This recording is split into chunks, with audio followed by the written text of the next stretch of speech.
நான் பெல்ட் போட்டுருந்ததுனால ஒன்றும் பிரச்சனை இல்லை, கூட்டத்தில் வந்திருக்காங்கன்னா ஆஸ்பத்திரிக்கு தான் போயிருக்கணும்.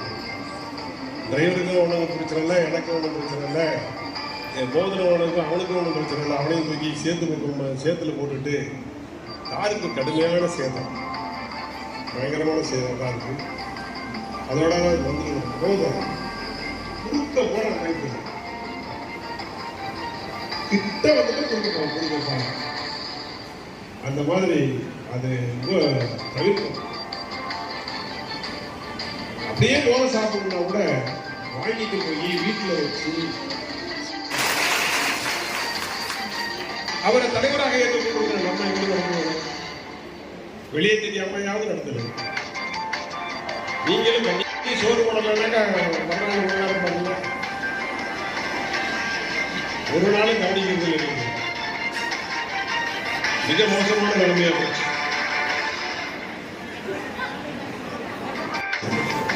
புரட்சித் தலைவர் அம்மா அவர்களுடைய பிறந்த நாள் வருது, கழக தொடக்க நாள் வருது, வீர வணக்க நாள் வருது.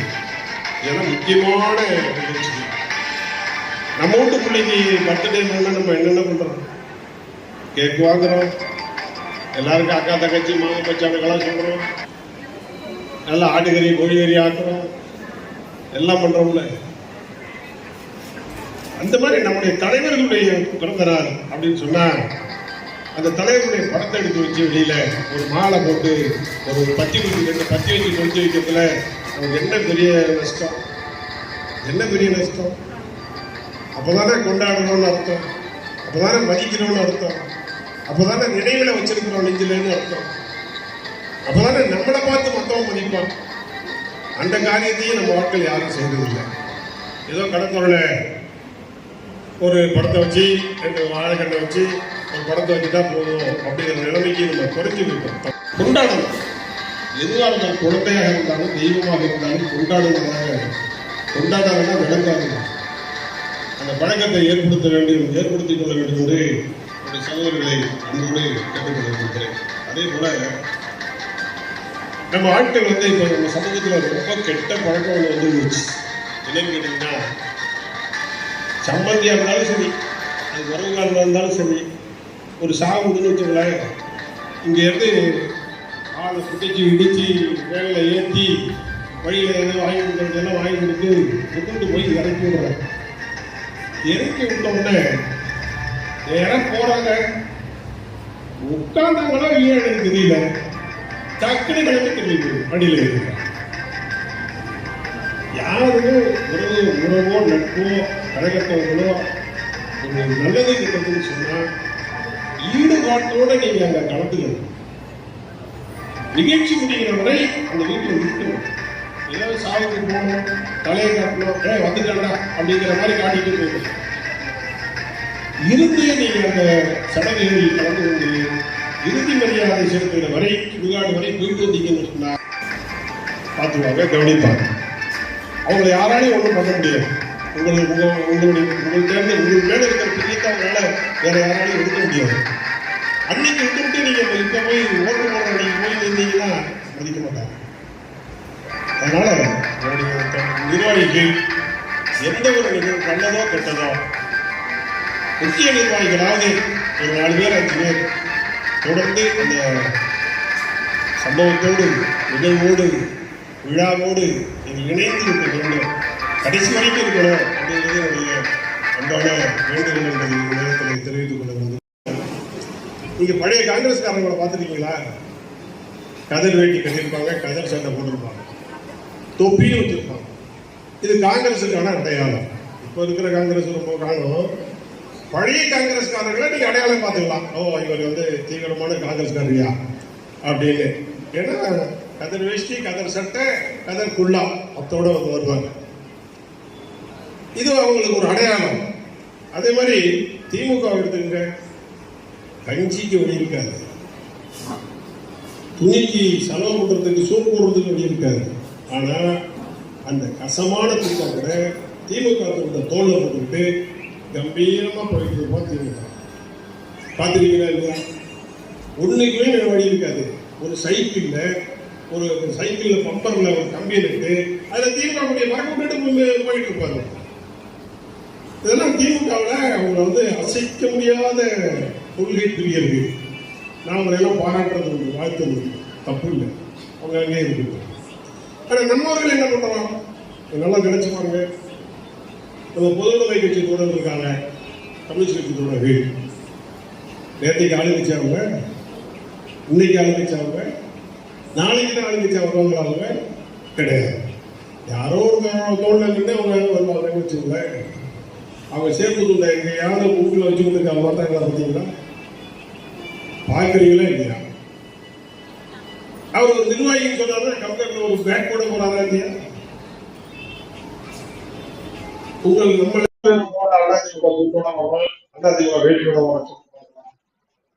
ரொம்ப பேரு அதை செய்வதில்லை.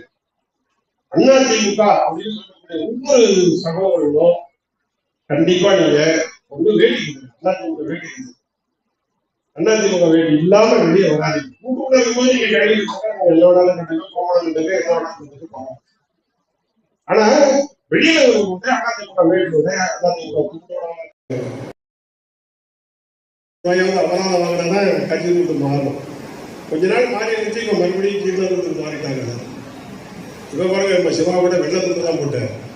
ஏன் அந்த கட்சி துண்டு போட்டாங்க? அது என்ன தப்பு? அதனால கட்சி துண்டு இல்லாம, கட்சி வேஷ்டி இல்லாம, கட்சி அடையாளம் இல்லாம, அப்படி வச்சுங்களேன். கட்சி அடையாளம் இல்லாம இப்போ நீங்க இவரை பாக்குறீங்கல்ல,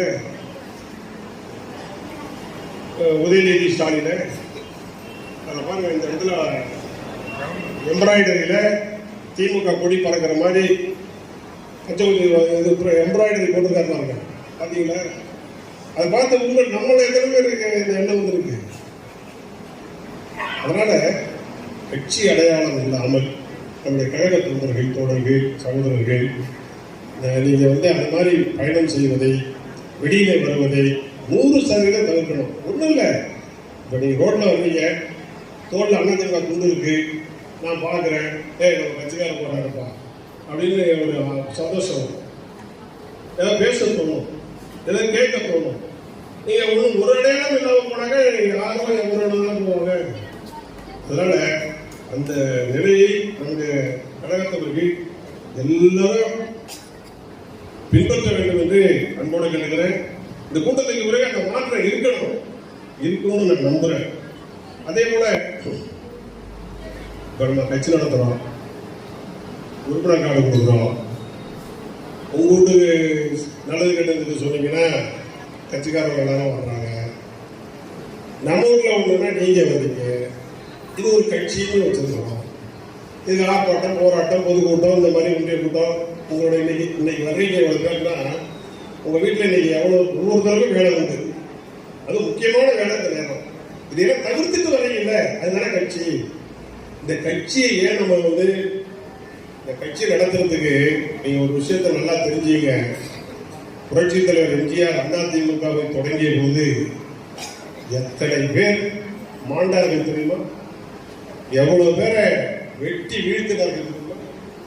எவ்வளவு பேரை மண்டையை உடைச்சாங்க தெரியுமா? எவ்வளவு பேர் மேல பொய் வழக்கு கொண்டாங்க தெரியுமா? பூலாவதி சுகுமாரன், வீரபாண்டி ஆர்வக்காரே, அவருடைய தம்பி பையன், சொந்த பையன் தான், தம்பி பையன். திமுகவில் தலைமை தாரங்கிறதுக்காக வலது கையையும் இடது காலையும் வெட்டி எடுத்தாங்க தெரியுமா? எவ்வளவு பேர் ரத்தம் சிந்துறாங்க, எவ்வளவு வழக்குகள். இன்னைக்கு வழக்கு, இன்னைக்கு கட்சி நடத்துறது சாதாரணம். 72ல கருணாநிதி எதிர்த்து புரட்சி தலைவர் எம்ஜிஆர் கட்சியை தொடங்கிய போது எத்தனை வழக்குகள், எவ்வளவு பேர் ஜெயிலுக்கு போயிருக்கிறாங்க. அதே மாதிரி புரட்சி தலைவர் அம்மாவும் சரி, சாதாரணமா தலைமைக்கு வந்தல. அம்மா பாண்டிச்சேரிக்கு வந்துட்டு சென்னைக்கு போறாங்க, அவங்க பிறந்த நாளுக்கு. மீனம்பாக்கம் விமான நிலையத்துக்கு எதிர ரோடு வந்து 200 அடி அகலம் இருக்கும். கொஞ்சம் கொஞ்சம் அகலம் இல்லை, 200 அடி அகலம் இருக்கும். அந்த 200 அடி அகலத்துல லெப்ட்ல போயிட்டு இருக்காங்க அம்மா. ரைட்ல நிப்பாட்டி உதயசூரியன் படம் போட்ட கதிரவன் என்கிற லாரி, திமுக லாரி, கரெக்டா லாரியை விட்டு அம்மா காரில் மோதுறாங்க. தெய்வாதீனமா அம்மா தப்பிச்சாங்க. பல காயங்கள் உடம்புல, அதோட தானே உயிர் தப்பிச்சாங்க. அதே மாதிரி சட்டமன்றத்தில் அம்மாவை முதலமைச்சர் கருணாநிதி இருக்கிறார். சட்டமன்றத்தில் அமைச்சர்கள் இருக்கிறாங்க சட்டமன்றத்துல, எம்எல்ஏக்கள் இருக்கிறாங்க சட்டமன்றத்துல. புரட்சி தலைவி அம்மாவை பிடிச்சி புடவையை இழுத்து, முடியை பிடிச்சி இழுத்து, எட்டி உதைச்சி, மிதிச்சு, அடிச்சு பொதுச் செயலாளராக இருந்து புரட்சி தலைவி அம்மா அவர்கள் அன்னைக்கு சட்டமன்றத்தை வெளியே வருகிற போது அம்மா சொன்னாங்க, இந்த சட்டமன்றம் செத்து விட்டது, நான் இந்த சட்டமன்றத்திற்கு உள்ளே இனி வருவேன் என்று சொன்னால் மீண்டும் முதலமைச்சராகத்தான் உள்ளே வருவேனே தவிர இல்லை என்றால் வரமாட்டேன் என்று சொல்லிட்டு போயிட்டு முதலமைச்சராக தான் உள்ள வந்தான் அம்மா. அப்படிப்பட்ட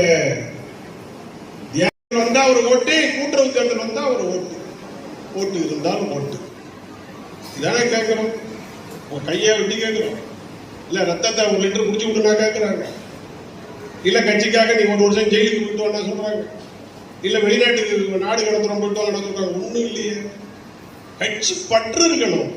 அதாவது கட்சிக்கு துரோகம் செய்வது பெத்த தாய்க்கு துரோகம் செய்வது போல என்று உணர்ந்தால்தான் அவன் கட்சிக்காரன், அவன் உணர்வு உள்ளவன், அவன் தான் இயக்கத்திற்கு சொந்தக்காரன். ஏதோ புறம்போக்கு மாதிரி என்ன வேணாலும் பேசலாம், எப்படி வேணாலும் போடாதவன் கட்சி கிடையாது. அது கட்சி இல்லை. இந்த குளத்துல இருக்கிற மீன்ல சில மீனை யாரும் தொட்டே பார்க்க மாட்டாங்க, தூக்கி எறிஞ்சிருவாங்க, சமைக்க மாட்டாங்க. இருக்குல்ல மீன் தெரிவுள்ள, அதை போன்றவன் தான் அடுத்த கட்சிக்கு, அடுத்த கட்சி பத்தி பேசுறவன், அடுத்த கட்சிக்கு ஆதரவா போறவன், அடுத்த வேட்பாளருக்கு துணையா போறவன்லாம் அந்த மாதிரி குளத்துல இருக்கிற வேஸ்ட் மீனை போல உள்ள ஆளுங்க தான்.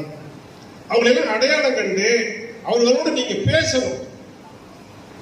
ரொம்ப விவரமா இருக்கிற நீங்க, பிடித்தமா இருக்கிற நீங்க, கொள்கையை வெடி நிற்கிற நீங்க, அந்த மாதிரி நபர்களோட பேசணும். ஏப்பா இப்படி இருக்கிற, இப்படி இருக்கிற நீ இருக்க அந்த கட்சி விட்டு போயிடு. கலையை பிடிக்கத்தானே இறைகிறோம், கலையை வச்சுக்கிட்டா பயிர் பண்றோம். அது எதுக்கு அந்த கலையை நம்ம இல்லை. அதனால இருந்தால் அனைத்து இந்திய அண்ணா திராவிட முன்னேற்ற கழகத்தினுடைய அசல் வித்தாக இருக்க வேண்டும். அசல் வித்தாக இல்லாதவன் அதிமுகவுக்கு தேவையில்லை என்கிற முடிவுக்கு நீங்க வந்தாங்க. அதுதான் இந்த இயக்கத்தை பாதுகாக்கும், காப்பாற்றும், நிலைக்க வைக்கும், நீடிக்க வைக்கும். இல்லைன்னா நம்மளே சரி கழித்து போய் மொழி பேசிட்டு வந்துடுவோம் அடுத்த நிமிஷம். அதனால கட்சி பற்று என்பது, இயக்கப்பற்று என்பது கண்டிப்பாக வேண்டும். மாற்று கட்சியுடைய சின்னத்தை அண்ணாந்து கூட பார்க்கக்கூடாது, அது பற்றி பேச்சே இருக்கக்கூடாது. நம் தலைவன் வெற்றி பெற வேண்டும், நம் சின்னம் வெற்றி பெற வேண்டும், நம்முடைய கட்சி ஆளும் கட்சியாக வர வேண்டும். இதுதான் ஒரு கழகத்தினுடைய கொள்கையும் கோட்பாடும் எண்ணமாக இருக்க வேண்டுமே தவிர வேறு எதுவாகவும் இருக்கக்கூடாது, இருக்க முடியாது. உன்னிடம் கூட குறை இருக்கலாம், சிவா இருக்கிறார்கள், அவர்களிடம் கூட குறை இருக்கலாம். நீங்க எங்களிடத்தில் அந்த குறையை நேரடியாக பேசி தீர்த்துக் கொள்ளலாமே தவிர அந்த சிறு குறைகளுக்காக நான் எண்ணத்தை மாற்றிக்கொண்டேன், கொள்கையை மாற்றிக்கொண்டேன், வழியை மாற்றிக்கொண்டேன், பாதையை மாற்றிக்கொண்டேன் என்று பேசுவது பொருத்தமற்ற ஒரு செயல், அது கூடாத ஒரு செயல். இது கட்சி என்னோட கட்சி அல்லங்க, இந்த கட்சி சிவாவோட கட்சி இல்லை, ஜீவானந்தனோட கட்சி இல்லை, பாபாஜியோட கட்சி அல்ல. இது உங்கள் கட்சி, இது நம் கட்சி, இது நம்முடைய இயக்கம். யாருக்கும் தனிப்பட்ட ஒருவருக்கு சொந்தம் அல்ல. இது மன்னர்கள் ஆட்சி அல்ல. திமுக வேணா வச்சுக்கிட்டோம், அண்ணா திமுக அப்படிப்பட்டது அல்ல. எனவே நீங்க தேர்தல் காலத்துல நம்மளுக்கு என்ன கருத்து வேறுபாடுகள் இருந்தாலும் சரி, அவற்றையெல்லாம் ஒதுக்கி தள்ளி வைத்துவிட்டு ஒரே கொள்கை, நம்முடைய இயக்கம் வெற்றி பெற வேண்டும், நம்முடைய வேட்பாளர் வெற்றி பெற வேண்டும், நம் சின்னம் வெற்றி பெற வேண்டும் என்ற எண்ணத்தை, குறிக்கோளை மனதிலே தாங்கி நீங்கள் செயல்பட வேண்டும். யாராவது அப்படி இருப்பார்கள் என்று சொன்னால் அவர்களை பாதி மாறி செல்லாமல் அவர்களை அழைத்து வருகிற பொறுப்பும் கடமையும் உங்கள் ஒவ்வொருவருக்கும் உண்டு என்பதை நீங்கள் உணர வேண்டும். அவர்களை திருத்தி நடைமுறைப்படுத்த வேண்டும். உங்களால் முடியலன்னா சொல்லுங்க, நாங்கள் வரோம். அப்படிப்பட்ட ஒரு நல்ல இயக்க தொண்டர்களாக நம்மவர்கள் இருக்க வேண்டும் என்ற நேரத்தில் அன்னோடு கேட்டுக்கொள்ள விரும்புகிறேன். அதே மாதிரி பதவி நாட்டில் வேற யாருக்கும் எந்த மாவட்டத்திலேயோ ஊர்லயோ நகரத்திலேயோ பேரூராட்சியிலேயோ ஊர்லயோ யாருக்கும் பதவி கிடையாது. அவருக்கு மட்டும்தான், ஒருத்தருக்கு மட்டும்தான் பதவி. அவர் நேற்றுக்கு ஆளுங்கட்சி இல்லை, இன்னைக்கு ஆளுங்கட்சி இல்லை, நாளைக்கு ஆளுங்கட்சி இல்லை. ஒரு 10,000 8,000 ஓட்டு வாங்குறாங்க தேர்தலுக்கு. அந்த கட்சி தொண்டரை பார்த்தீங்களா? பார்த்திருக்கீங்களா?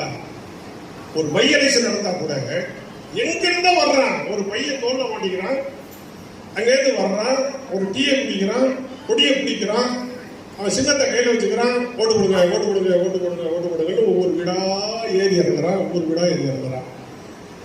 நம்ம இவ்வளவு தொண்டர்களை வச்சுக்கிட்டு ஒரு பெரிய கூட்டத்தை நம்மகிட்ட வச்சுக்கிட்டு, ஐயா நாளைக்கு போய் ஓட்டு கேட்டுருங்க ஐயா, நாளைக்கு போய் ஓட்டு கேட்டுருங்க ஐயா அப்படின்னு சொல்லி சொல்லி தட்டி விட்டு கிளப்பி விட்டு உங்களை அனுப்ப முடியும். அவன் என்ன பண்றான் பாருங்க. இப்ப நாடாளுமன்ற தேர்தலில் நாம் தமிழர் கட்சியிலே ஒரு பொண்ணு நின்றுச்சு. அது யாரு? சிங்கப்பூர்ல வேலையில் இருந்த பொண்ணு. சிங்கப்பூர்ல வேலையில் இருந்த பொண்ணு பிறந்தது எந்த ஊரு? அவரை கொலை செய்யறாங்க. அந்த கொலையில இது வரைக்கும் இன்னமும் வந்துகிட்டே இருக்குது. குற்றவாளிகள், கொலை குற்றவாளிகள் இன்னும் வந்துகிட்டே இருக்கிறாங்க. கொலை குற்றவாளிகள் வந்துகிட்டே இருக்கிறாங்க. பட்டியல் சேர்ந்துகிட்டே இருக்கு. நான் என்ன கேட்கிறேன், இத்தனை குற்றவாளிகள் அதில் சம்பந்தப்பட்டிருக்கிறார்கள் என்று இன்றைக்கு தெரிகிற போது இந்த சிஐடிக்கு, உளவுத்துறைக்கு ஒரே ஒருத்தர் உங்களுக்கு அது முன்னாடி தெரியலையா? தெரிஞ்சிருந்தா அதை காப்பாற்றிருக்கலாம்ல, அவருக்கு போலீஸ் பாதுகாப்பு கொடுத்திருக்கலாம்ல. இன்னைக்கு இவ்வளவு பேரை பிடிக்கிற, வைக்கிற பிடிக்கிற, ரவுடியை பிடிக்கிற, குண்டாசு பிடிக்கிற, என்னென்னமோ பார்த்தீங்கன்னா நூற்றுக்கணக்கானவர்கள் அந்த கொலை வழக்கில் உள்ள வர்றாங்க. பிடிச்சிக்கிட்டே இருக்காங்க. இவர் சம்பந்தங்கிற, அவர் சம்பந்தங்கிற, இவர் சம்பந்தங்கிற. இதை விட வெட்கக்கேடு என்ன தெரியுமா? அந்த கொலையில சம்பந்தப்பட்டவர்கள் ஒருத்தரை பிடிச்சிட்டு போறாங்க, ஜெயில வச்சிருக்கிறாங்க. ஜெயில வச்சிருக்கிற ஒருத்தரை நீதிபதி கிட்ட கொண்டு ஆஜர்படுத்துறாங்க. நீதிபதி கிட்ட ஆஜர்படுத்தும் போது நீதிபதி என்ன உத்தரவு விடுவார் தெரியுமா? அவரை காயப்படுத்தவோ அல்லது மன ரீதியாக பாதிக்க வைக்கவோ கூடாது. எப்படி அழைச்சிட்டு போறியோ அதே மாதிரி கொண்டாந்து ஒப்படைக்கணும் அப்படிங்கிற உத்தரவாதத்தின் பேர்ல தான் நீதிபதி அவரை விடுறாரு. அவர் அழைச்சிட்டு போறாங்களா, அவர் ஆயுதம் எங்க வச்சிருக்கிறாருன்னு சொல்லி தேடுறாங்களா, அவர் ஒரு கொட்டாயில வச்சிருந்தாரா ஆயுதத்தை, அங்க போய் தேடி இருக்கிறப்ப அவர் ஆயுதத்தை எடுத்து இவங்களை சுட வந்தாரா? யாரையும் சுட்டாருன்னா ஒருத்தருக்கும் காயம் கிடையாது. ஆம்ஸ்டாங் அருவாளால் வெட்டப்பட்டாருன்னா கொலையை சம்பவமே தவிர துப்பாக்கியால் சுட்டாருங்கிற கொலையே கிடையாது. அப்புறம் இவர் துப்பாக்கி வச்சிருந்தாரு, துப்பாக்கி எடுக்க போனா அவரை துப்பாக்கியால சுட்டு கொண்டுட்டாங்க. இது என்ன நடக்குது பாத்தீங்களா? எவ்வளவு கொடூரம் பாத்தீங்களா? ரவுடிகளை அடக்குவதிலே நமக்கு வேறு கருத்து வேறுபாடு என்பது கிடையாது. ரவுடிகளை அடக்கியே தீர வேண்டும். ஆனா துளி கூட சம்பந்தமில்லாத நிகழ்ச்சிகளை நீங்க ஏற்படுத்துறீங்களா? எப்படி நினைச்சு பாருங்க. இன்னைக்கு பாருங்க, நேற்று தான் வெளியுறவுத்துறை அமைச்சர் இலங்கைக்கு போயிருக்கிறார். நம்ம மீனவர்கள் கடலுக்கு போனா 10 கோடி ரூபாய் அபராதம் போட்டாங்க. 10 கோடி அபராதம். எங்க போய் கட்டுறது 10 கோடி? யார்கிட்ட இருக்கு 10 கோடி? நம்ம போட்ட பிடிக்கிறான், தேசிய உரிமையாக்கிக்கிறான், திருப்பி கொடுத்ததில்லை. ஆளை மட்டும் போட்டு நோட்டிக்கிறோம் விடுறான். இப்ப கடைசியா என்ன பண்ணான்னு கேட்டீங்கன்னா 5 பேரை பிடிச்சி மொட்டை அடிச்சு விட்டாங்க அங்க போனாங்கன்னு. எவ்வளவு கேவலம்! சின்ன குட்டி நாடு, இந்திய அரசாங்கத்துடைய உதவியால் இன்னைக்கு சோறுதிங்கிற நாடு இலங்கை. ஆனா அந்த நாடு இன்னைக்கு நம்முடைய தமிழர்களை அவமானப்படுத்துகிறது, கேவலப்படுத்துகிறது, அசிங்கப்படுத்துகிறது, நம்முடைய உரிமைகளை பறிக்கிறது, சர்வதேச சட்டத்தை மதிப்பதில்லை.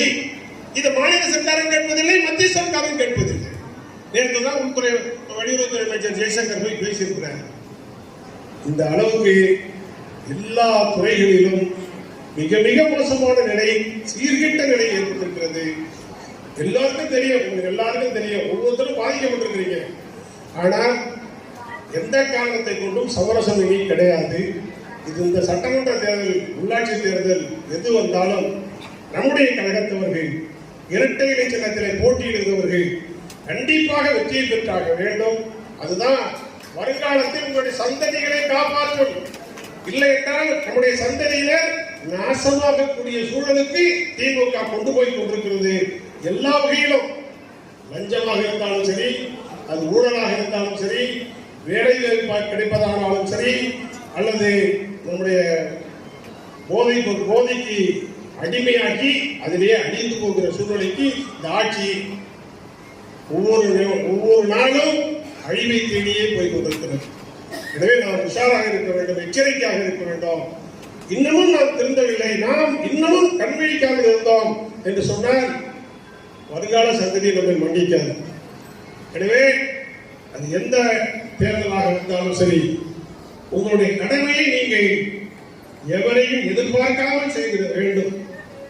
உங்களுடைய கடமை தேர்தலில் வெற்றியை பெற்று தருவது என்கிற ஒரே நோக்கத்தோடு பணியாற்ற வேண்டும் என்று நான் அன்போடு இந்த நேரத்தில் கேட்டு, தம்பி சிவா அவர்கள் கீழே சாப்பாடு ஏற்பாடு செய்திருக்கிறார். முதலில் நெருக்கமாக, அதைவிட சசிகலாவுக்கு நெருக்கமாக, அதைவிட இளவரசிக்கு மிகப்பெரிய நெருக்கமாக இருந்தவர் செந்தில் பாலாஜி. அந்த செந்தில் பாலாஜி அமைச்சர் 15 முறை ஏற்கனவே மாற்றி வச்சாங்க. அப்பதான் அவரை மாத்தின சீனியர் அமைச்சர் கூட மாத்தினாங்க. ஆனா இந்த ஜூனியர் அமைச்சர் மாத்திரம் மாத்தினாங்க. இளைஞர் அம்மா ஜெயிலுக்கு போனப்போ யார முதலமைச்சராக தேர்ந்தெடுக்கிறான்னு சொல்றப்போ அந்த பட்டியலில் இவர் இருந்தாங்க. கெட்ட கேட்டு செந்தில் பாலாஜி பேர் இருந்துச்சு. ஆக இன்னைக்கு பாத்தீங்கன்னா அவர் மட்டும் இல்ல, ஒட்டுமொத்தமாக பாலாஜியுடைய தம்பி இந்த கரூர் மாவட்டத்தை தன்னுடைய கட்டுப்பாட்டில் வச்சிருக்கிறார்.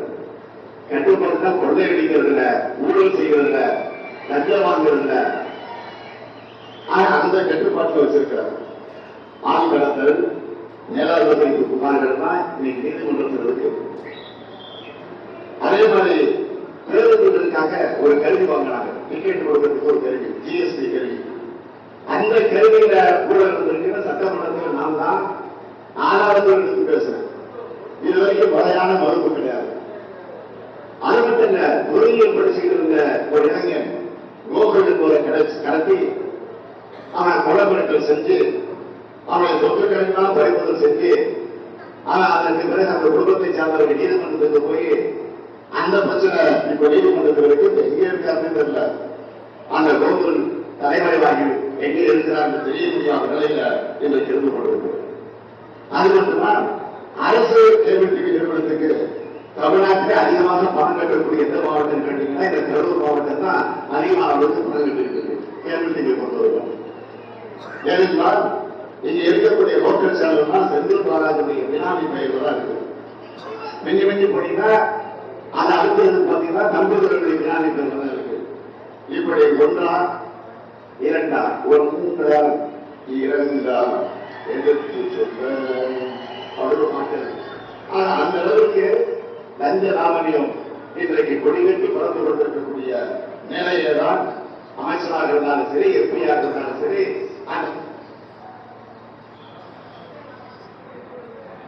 நான் பேசுறதை விட அவர் விளக்கமா பேசியிருக்கிறேன். செந்தில் பாலாஜி எப்படி பாட்டு போடுறாரு பார்த்தீங்களா? இப்படி எல்லாம் பேசிட்டு இப்படி எல்லாம் பண்ணிட்டு இன்னைக்கு ஜெயிலிருந்து வந்த அன்னைக்கு மறுநாளே மந்திரி. அது என்ன மந்திரி? 10 ரூபா மந்திரி, அணில் மந்திரி. இந்த துறையை மாற்றி கொடுக்க விடாது. அணில மாத்தலாமா மாத்த விடாதா? இந்த 10 ரூபா மந்திரியை மாத்தலாமா மாத்த விடாதா? துறைய 10 ரூபா துறையும் மாத்தல, அணில் துறையும் மாத்தல, அவருக்கே கொடுத்துருக்காங்க. என்ன காரணம்? அங்கதான் விஷயமே இருக்கு. அது என்ன விஷயங்கிறத நீங்களே புரிஞ்சுக்க. இதுதாங்க அந்த ஆட்சி, இதுதான் அந்த ஆட்சியோட லட்சணம். ஏகப்பட்ட பிரச்சனைகள் அந்த அமைச்சரவையில் இருக்கக்கூடிய அமைச்சர்கள்ல ஏகப்பட்ட பிரச்சனை. என்னன்னு சொல்ல போனீங்கன்னா, இன்னைக்கு இருக்கிற திமுக மந்திரி சபையில அந்த மந்திரி சபையை நடத்துறதே யாருன்னு கேட்டீங்கன்னா எல்லாம் அண்ணா திமுக தான். பாருங்க, ஈரோடு அண்ணன் முத்துசாமி, திருச்செந்தூர் அண்ணன் அனிதா ராதாகிருஷ்ணன், சென்னை சேகர்பாபு, அருப்புக்கோட்டை KKSSR, இவர் கண்ணப்ப, ஆவாவேலு, புதுக்கோட்டை ரகுபதி, எல்லாம் அதிமுக. எல்லாம் தலைவர் எம்ஜிஆர் இருந்தவங்க, அம்மாட்ட இருந்தவங்க, இன்னைக்கு எல்லாரும் அங்கே திமுகவுக்கு மந்திரியா இருக்கிறாங்க. இவர் செந்தில் பாலாஜி இவர் உட்பட நீங்க பேசுறாங்க பாருங்க, என்ன பேச்சு பேசுறாங்கன்னு பாருங்களேன். அதனால நாட்டு மக்களை பத்தி இவங்களுக்கு கவலையே கிடையாது. அவங்க குடும்பம் நல்லா இருக்கணுங்கிறத தவிர அதில் எந்த நாட்டமும் எந்த கவலையும் அவங்களுக்கு கிடையாது. அம்மாவுடைய திட்டங்கள், எடப்பாடியாருடைய திட்டங்கள்லாம் அற்புதமான திட்டங்கள். எல்லாத்தையும் ஊற்றி மூடிட்டாங்க. தாலிக்கு தங்கத்தை இல்லைன்னு தான். கல்வி கடன் உடனே கொடுக்கப்படும், எல்லா கல்வி கடனையும் தீர்த்துருவோம், ஓட்டு போடுங்கன்னாங்க. ஒரு கல்வி கடனை கொடுக்கல. இப்ப பேங்குக்காரன் என்ன பண்றான், நீ தான் டெல்லிக்கு 40 ஜெயிச்சு போனியே, வாங்க வேண்டியதானே.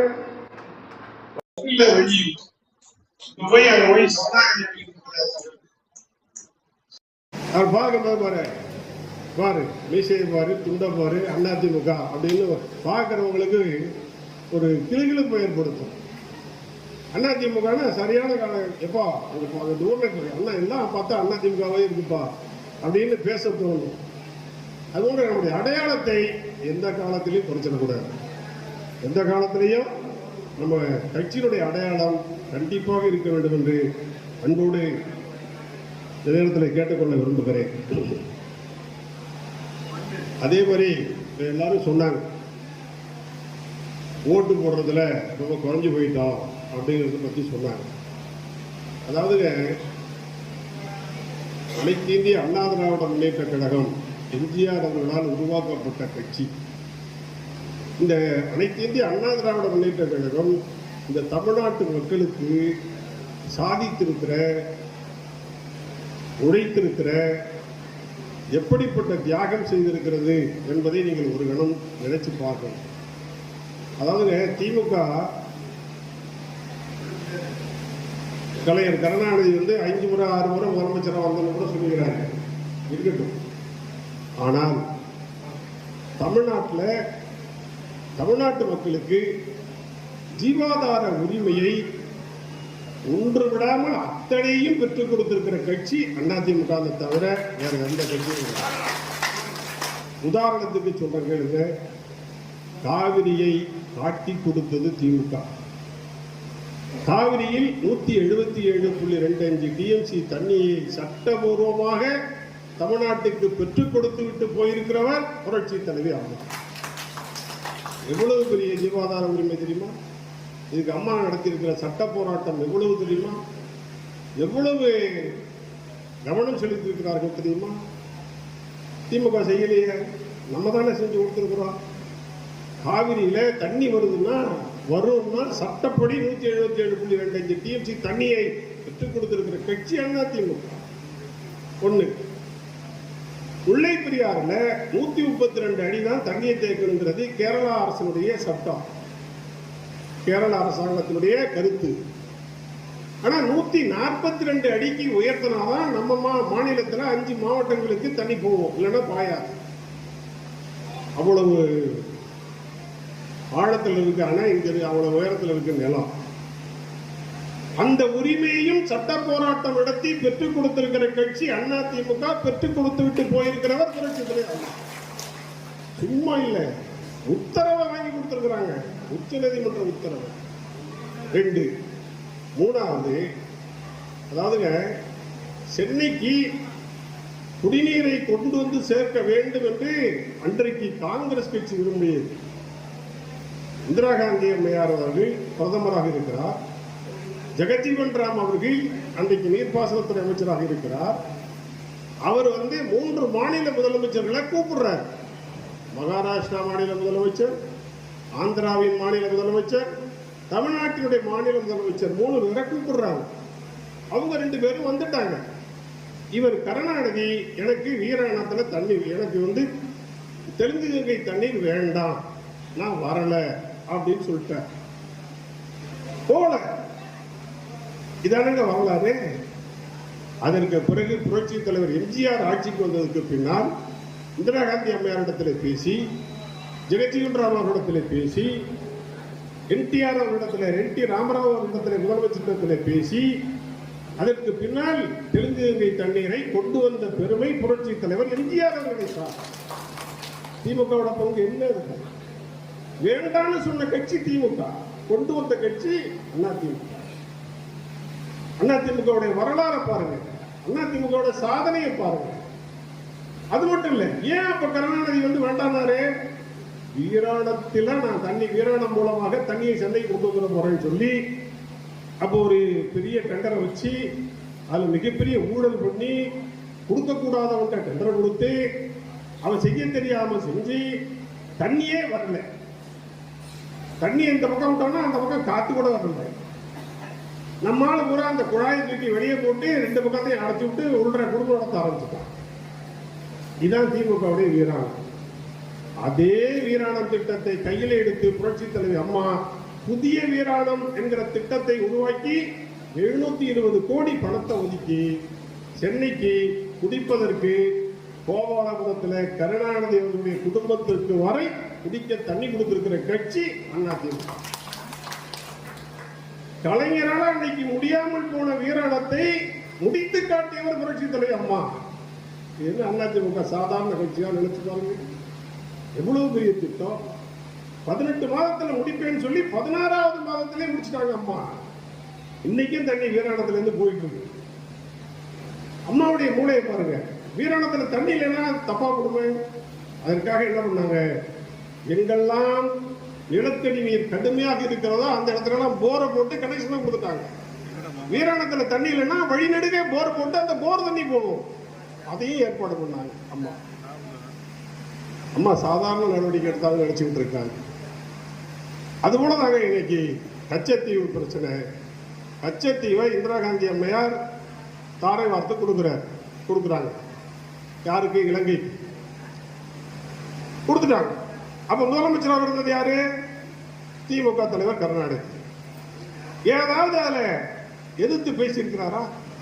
மறுத்து பேசியிருக்கிறாரா? எதுவுமே கிடையாது. வாயை பொத்திக்கிட்டு வந்துட்டார். எதுக்காக வாயை பொத்திக்கிட்டு வந்தாருன்னு அப்புறம் தான் சொல்லணும். வாயை பொத்திக்கிட்டு வந்துட்டார். ஆனால் புரட்சி தலைவி அம்மா அவர்கள் ஆட்சிக்கு வந்ததுக்கு பின்னால் சட்ட நுணுக்கங்களை ஆய்வு செய்கிறார். சட்டம் என்ன சொல்லுது? இந்திய அரசாங்கத்தினுடைய ஒரு பிடி மண்ணை அள்ளி அடுத்த நாட்டுக்கு கொடுப்பதாக இருந்தாலும் நாடாளுமன்றத்தின் 2 அவைகளிலும் தீர்மானத்தை கொண்டு வந்து நிறைவேற்றி அதற்கு பின்னாலே தான் பிரதமர் கொடுக்க முடியும் என்று சட்டம் சொல்லுகிறது. ஆனால் இந்திரா காந்தி அம்மையார் நாடாளுமன்றத்தை கூட்டவில்லை, தீர்மானத்தை வைக்கவில்லை, தீர்மானத்தை பாஸ் பண்ண வைக்கல, எதுவுமே இல்லாமல் தன்னிச்சையாக சர்வாதிகாரமாக அவரே கொடுத்து விட்டார். இது செல்லாது என்று சொல்லி புரட்சி தலைவி அம்மா கச்சத்தீவுக்கு வழக்கு போட்டிருக்கிறார். நீங்கள் நம்பிக்கையோடு இருங்கள். இன்றைக்கு சொல்லுகிறேன், அந்த அம்மா அவர்கள் போட்ட வழக்கு கச்சத்தீவு வழக்கு, அதிலேயும் நாம் தான் வெற்றி பெற போகிறோம். புரட்சி தலைவி அம்மா அவர்கள் தான் வெற்றி பெற போகிறார். அம்மா அவர்கள் இல்லை என்று சொன்னாலும் கூட அம்மா வழிவகுத்த அந்த நீதி பாதை வெற்றி பெறும். இதாங்க அனைத்து இந்திய அண்ணா திராவிட முன்னேற்ற கழகம். சாதாரண விஷயம் தான். சாதாரண விஷயம் நினைச்சு பாருங்க. இன்னொரு முக்கியமான ஒரு பிரச்சனை சொல்ல பாருங்க. எதுக்காக சொல்றேன்னா, யாரோ ஏதோ ஓட்டு போடுறாங்களே, என்ன நினைச்சிட்டு ஓட்டு போடுறாங்கன்னு தெரியல. அவங்களுக்காக நான் சொல்றேன், நீங்க சொல்லணுங்கிறதுக்காக சொல்றேன். அதாவதுங்க, இந்திய நாடு முழுக்க உச்ச நீதிமன்றம் ஒரு உத்தரவு போடுது. இனி இடஒதுக்கீடு என்பது 50% மட்டும்தான், அதுக்கு மேல கிடையாது அப்படின்னு உச்ச நீதிமன்றம் ஒரு வழக்கு போடுது. அந்த வழக்கு, அந்த தீர்ப்பு சொல்லுது. அந்த தீர்ப்பை சொல்லுகிற நேரத்தில் தமிழ்நாட்டில் 69% இடஒதுக்கீடு அமல்படுத்தப்பட்டிருக்கு. அப்போ 19% இடஒதுக்கீடு கிடையாது, 50 மாறிடும்.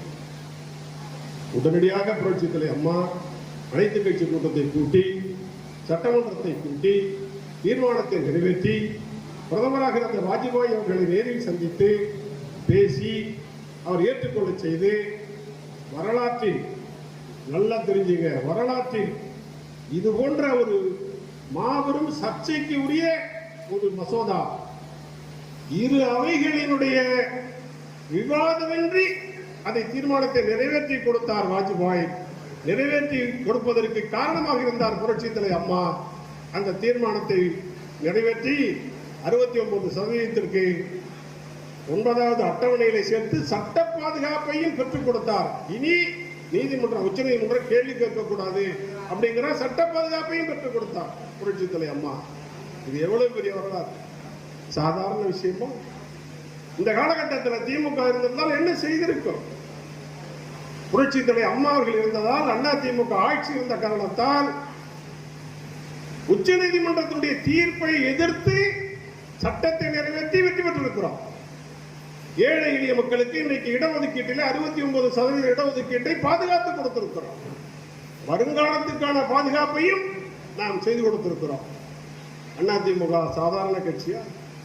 நினைச்சு பாருங்க, எண்ணி பாருங்க. நான் சொல்லுவாங்க, அதிமுகவில் உறுப்பினராக இருப்பதே நாம் செய்திருக்கிற தவங்க. புரட்சி தலைவர் எம்ஜிஆர் தொடங்கிய கட்சி, புரட்சி தலைவர் அம்மா அவர்கள் வளர்த்தெடுத்த கட்சியில இன்றைக்கு நாம் புரட்சி தமிழர் எடப்பாடியார் தலைமையில் உறுப்பினராக இருக்கிறோம் என்பதே ஒரு பெருமிதம், மிகப்பெரிய கௌரவம். தலைநிமிர்ந்து நடக்கலாம், எவனுக்கும் அச்சப்பட வேண்டிய அவசியம் இல்லை, துணிந்து போகலாம். இன்னைக்கு திமுக அப்படியா இருக்கு? குடும்ப கட்சி, ஒரு சர்வாதிகார ஆட்சி, ஒரு குடியாட்சி, ஒரு மன்னராட்சியை போல ஒரு ஆட்சி நடக்குது.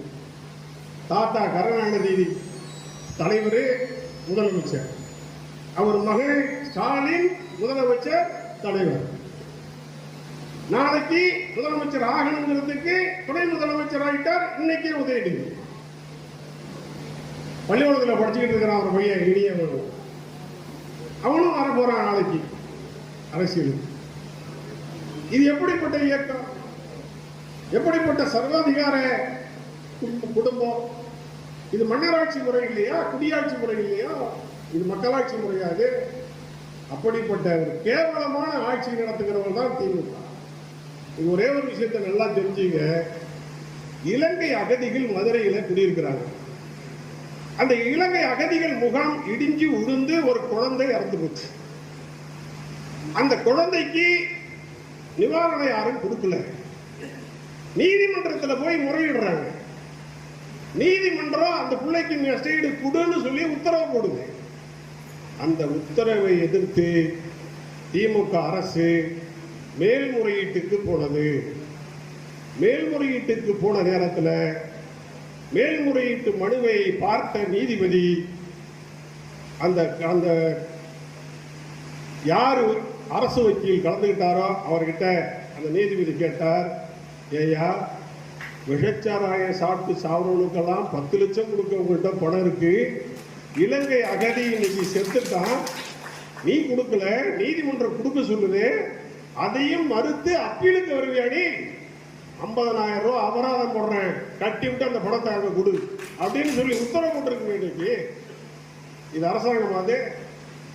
கேட்டா நான் தமிழர் நலன் காக்கிற அரசு, இது இலங்கை தமிழர் உலக தமிழர்கள் நலன் காக்கிற அரசுங்கிறாங்க. எங்க போச்சு புத்தி? எங்க போச்சு சொல்லுங்க? எவ்வளவு அசிங்கம், எவ்வளவு கேவலம்! ஒரு குழந்தை இறந்து போச்சுங்கிறதுக்கு நீ கொடுக்கல, நீதிமன்றம் கொடுங்குது, கொடுக்க வேண்டியதானே? அதுக்கு என்ன அப்பீலு? அப்பீலுக்கு செலவு என்ன?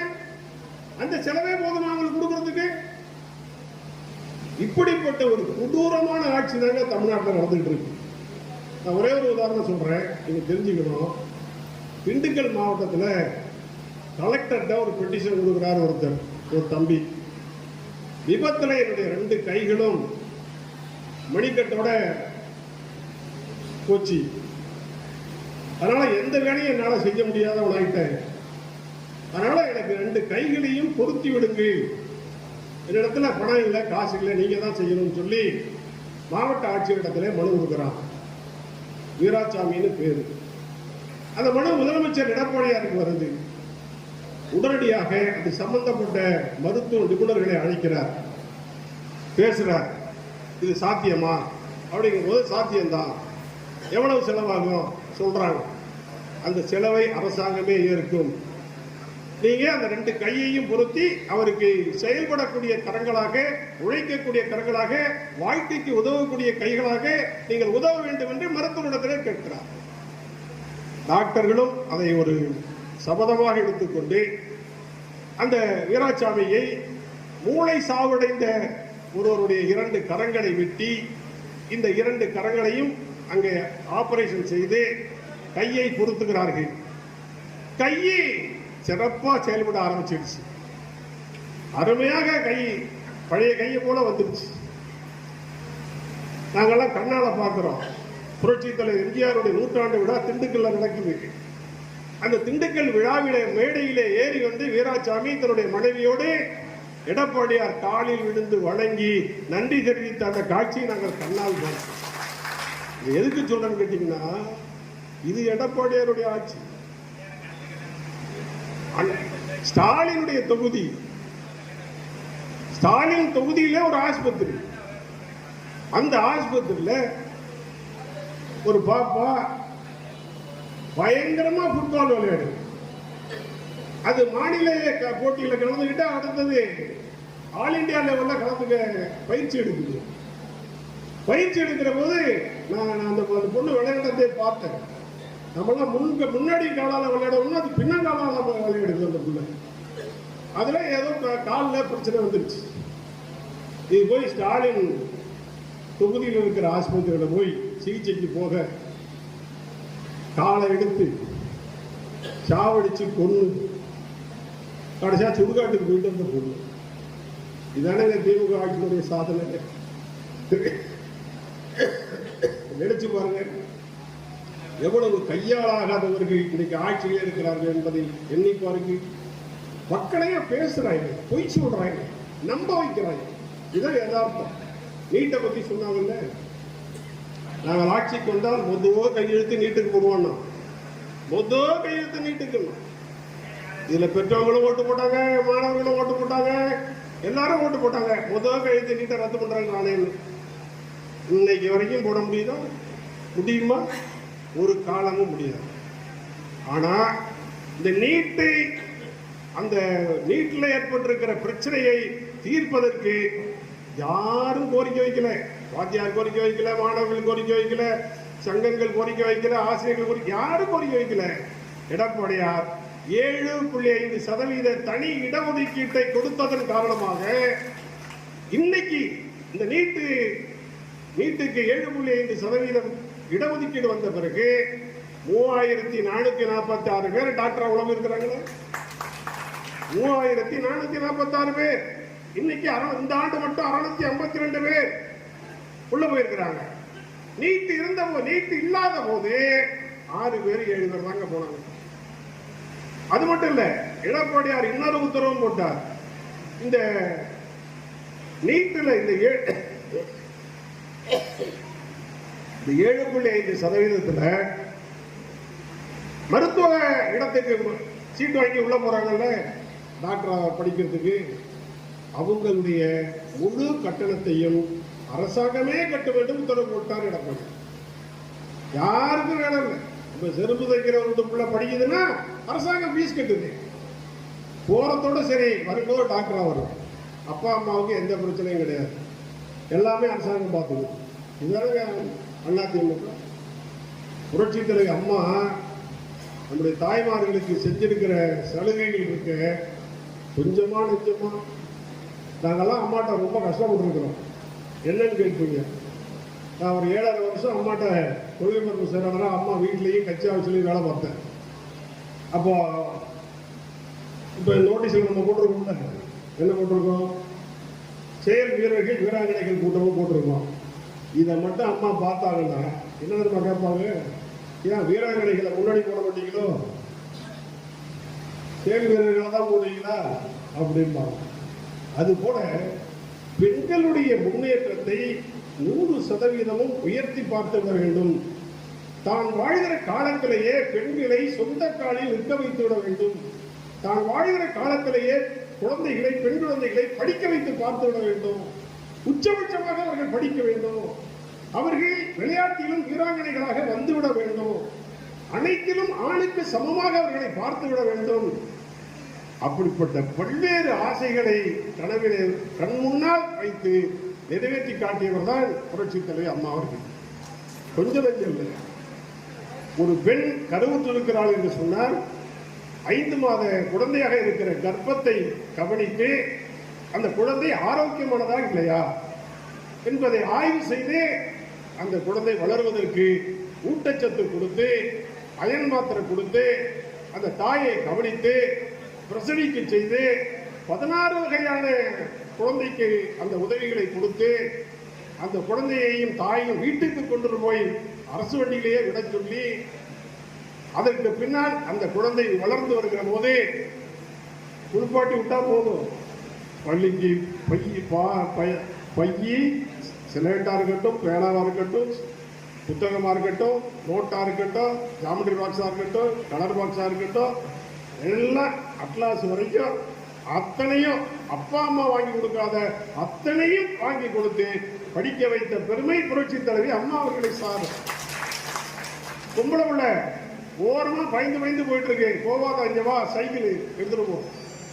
சைக்கிள் திட்டத்தை கொண்டு வந்தாங்க. அதுக்கு பின்னாடி பையனுக்கும் கொடுத்தாங்க சைக்கிள். அதுக்கப்புறம் பாப்பாவுக்கு லேப்டாப்ல உலகத்தையே பார்த்து படிச்சாங்கல்ல. லேப்டாப்ல 14,500 ரூபாய்க்கு லேப்டாப் வாங்கி படின்னு விட்டாங்களே. கீத்து வாங்கி கொடுறது வசதி இல்லாத வீட்டு பொண்ணு வீட்டுல 5 அடியில உட்காந்துக்கிட்டு லேப்டாப் பார்த்து படிச்சுது. கல்வியின் தரம் உயர்ந்தது. பொம்பளை பிள்ளை பூரா 2 டிகிரி 3 டிகிரி வாங்கிட்டு நம்ம ஆளு மாப்பிள்ளை எல்லாம் மலேசியா சிங்கப்பூர்னு போயிட்டு இருக்கான். பொண்ணு தேடினா ஒருத்தரும் பொண்ணு கொடுக்க மாட்டேங்கிறாங்க. ஒரு பொண்ணு கூட கட்டிக்க மாட்டேங்குது. அதுக்கப்புறம் சிபாரிசு வச்சு சரி பரவாயில்லடா கொஞ்சம் கட்டிக்கடா, நல்ல பொண்ணு நல்ல பையன் கட்டிக்க அப்படின்னு சொல்லி பொண்ணுகளை சிபாரிசு வச்சு பத்திரிக்கை அடிச்சு பார்த்தா பொண்ணுக்கு வருது. பொண்ணு பேர் பார்வதி.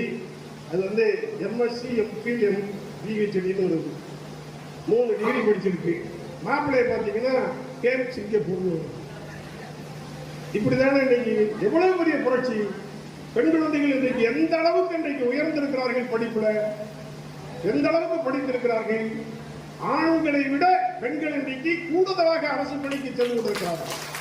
அப்படிப்பட்ட புரட்சியை படைத்தவர் புரட்சி தலைவர் அம்மா அவர்கள். மறந்துடக்கூடாது.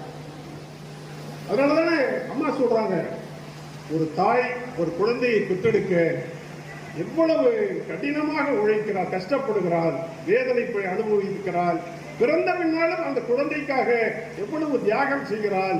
அப்படிப்பட்டவருடைய பெயரை சொல்லாமல் ஆண் தந்தையினுடைய இனிஷியலை மட்டும் போட்டுட்டு போறீங்களே, எந்த வகையில நியாயம்?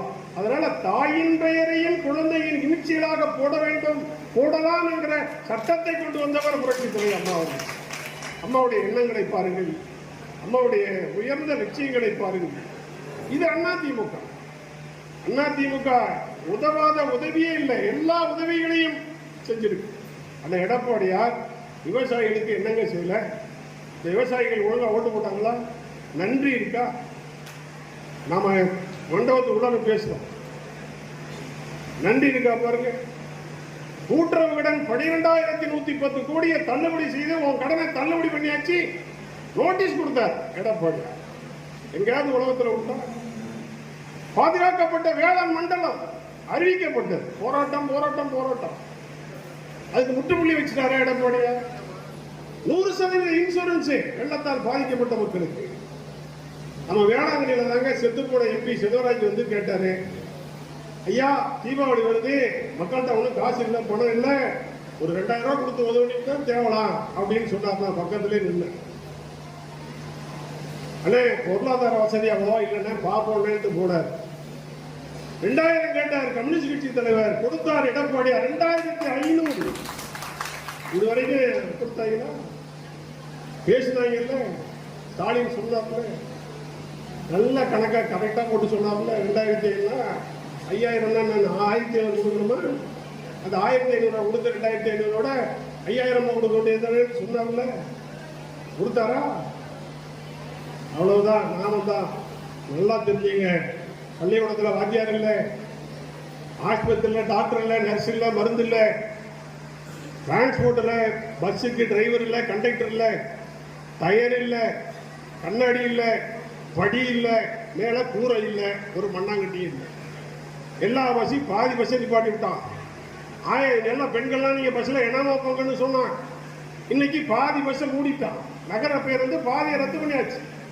இப்போ இலவச பேருந்தில் பாதி தான் ஓடுது, பாதி ஓட காணும். இதாங்க நிலைமை. ஒரு சத்துணவு வாத்தியார் எடுத்துங்க, ஒரு சத்துணவு டீச்சர் இன்னைக்கு 3 பள்ளியோட பார்த்துங்க.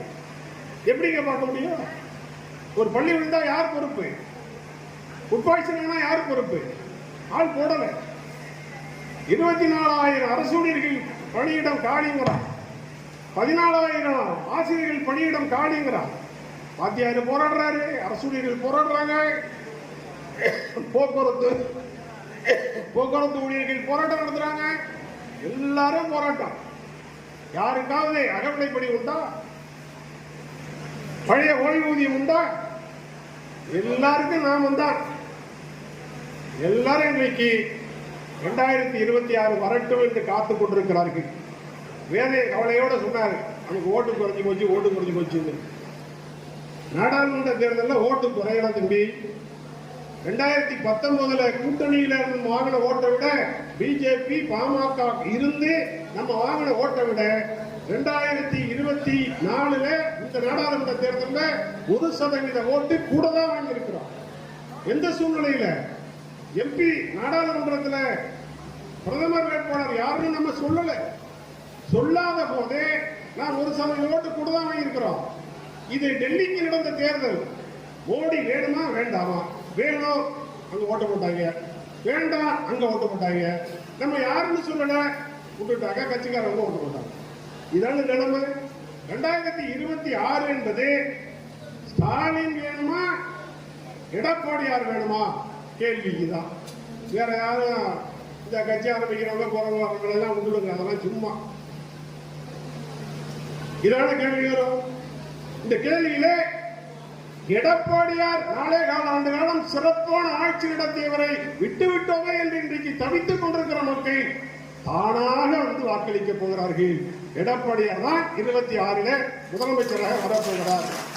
அதற்கான அடிப்படை பணிகளை தேவைகளை நீங்க செஞ்சு கொடுக்கணும்.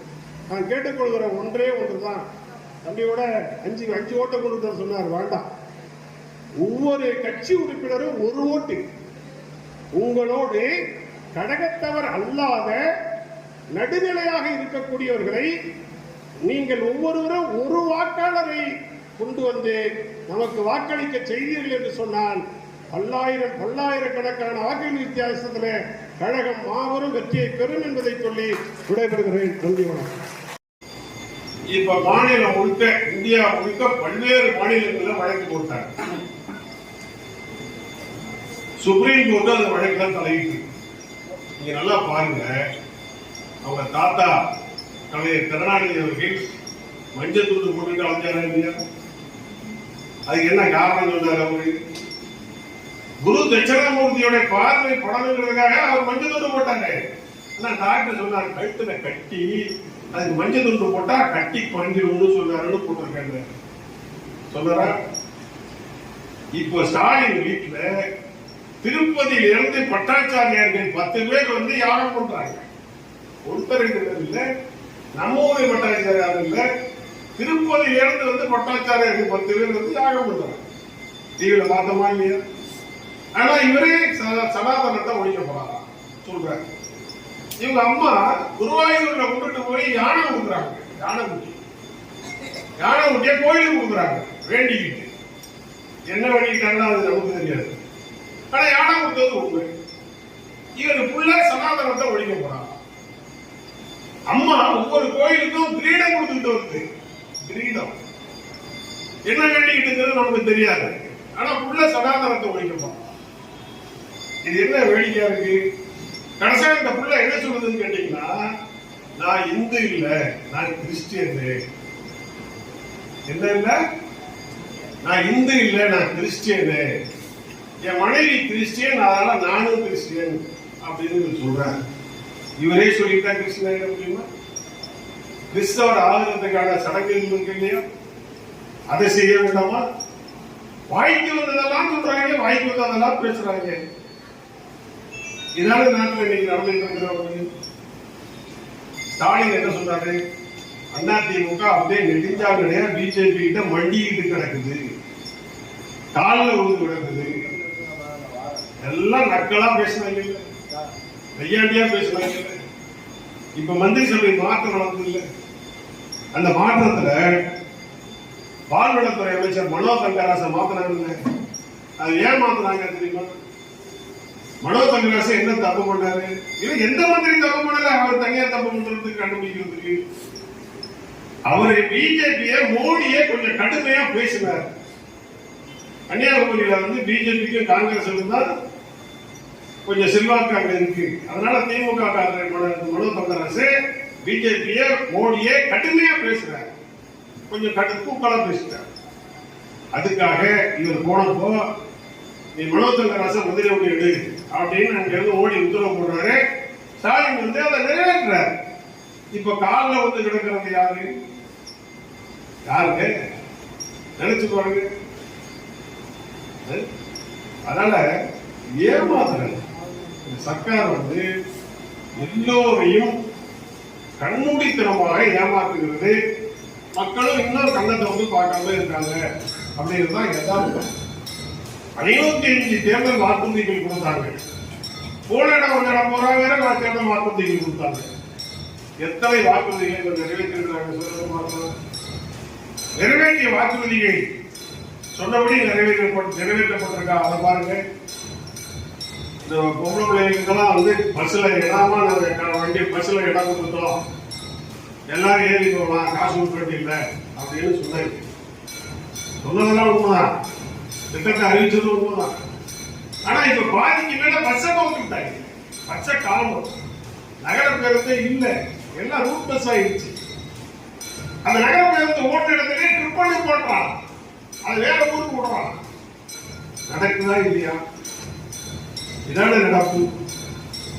பள்ளிக்கூடத்துல வாத்தியார் கிடையாதுங்க, பள்ளிக்கூடத்துல ஹெட்மாஸ்டர் கிடையாதுங்க, ஆஸ்பத்திரியில டாக்டர் கிடையாதுங்க, பஸ்ல டிரைவரே கண்டக்டர் கிடையாதுங்க, சத்துணவு கூடத்துல டீச்சர் கிடையாதுங்க.